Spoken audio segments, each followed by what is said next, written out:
مدینہ کے نام اور کہا یہ گیا تھا کہ حسین ابن علی سے بیعت طلب کرو۔ حسین نے جانے کا ارادہ کیا، اور جب زینب نے یہ دیکھا کہ حسین کو دربار میں بلایا گیا ہے، نہ جانے زینب کا دل کیوں دہل گیا دربار کا سن کے۔ ماں کا خیال آیا ہوگا کہ جو پہلے ماں کو بلایا گیا تھا تو کس حالت میں ماں واپس آئی تھی۔ حسین نے کہا کہ دربار میں بلایا گیا ہے۔ زینب نے کہا کہ اے اون محمد، اے علی اکبر، اے قاسم، عباس، جاؤ تمہارے آقا جا رہے ہیں، اپنے آقا کے ساتھ جاؤ۔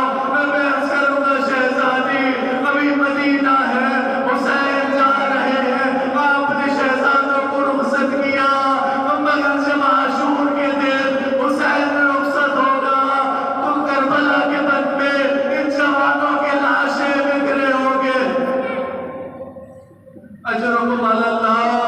حسین جوانوں کے ساتھ دربار میں پہنچے، اور دربار میں پہنچنے سے پہلے حسین نے جوانوں سے کہا کہ دیکھو باہر میرا انتظار کرنا، اور جب تک میری آواز بلند نہ ہو تب تک اندر داخل نہ ہونا۔ اندر گئے، بہت دیر گفتگو ہوئی، مگر جب حسین نے کہا کہ ہم بیعت نہیں کریں گے، مروان کہنے لگا کہ حسین سے ابھی بیعت لے لو، اگر صبح ہو گئی تو حسین تمہارے ہاتھ میں نہ آئیں گے، اگر بیعت نہیں کرتے تو بھی سر قلم کر دو۔ ایک مرتبہ حسین کو جلال آیا، کہنے لگے کہ ابن الزرقاء تیری یہ جرأت کہ میرے سر کی بات کرے۔ حسین کی آواز بلند ہوئی، ایک ٹھوکر لگی، دارالامارہ کا دروازہ گرا، عباس داخل ہوئے۔ میں عرض کروں گا اے آقا، اے عباس، ابھی صرف بھائی کی آواز بلند ہوئی، آپ مدد کے لیے آ گئے۔ کل یہی بھائی الناصری انصرنا کی صدا بلند کرے گا۔ اجرکم علی اللہ۔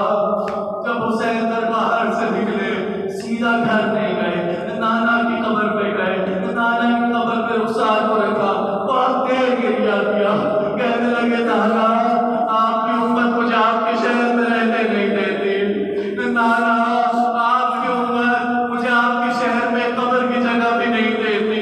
اتنی دیر گریہ کیا، لوگوں نے لکھا ایک بار لاش آیا، لاش آنے کے بعد دیکھا نانا سامنے ہے۔ حسین نے نانا کو دیکھ کے گریہ کیا، کہا نانا مجھے اپنے ساتھ قبر میں لٹا لیجیے، مجھے اپنے ساتھ قبر میں سلا لیجیے۔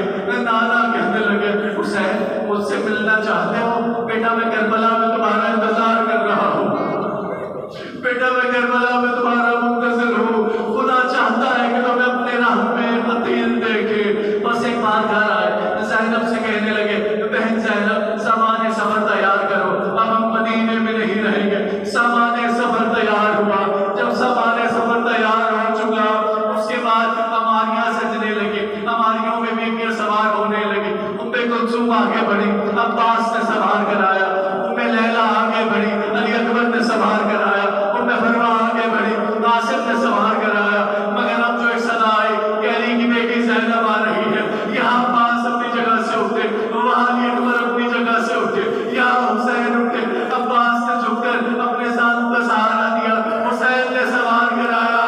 یہ 28 رجب کی سواری تھی، ایک سواری وہ تھی جو 11 محرم کی تھی۔ زینب نے دائیں دیکھا، زینب نے بائیں دیکھا، کوئی نگاہ میں نظر نہ آیا۔ کربلا کی ترائی کا رک گیا، کہا عباس بہن رخصت ہو رہی۔ اللہ اللہ اللہ القوم الظالمین۔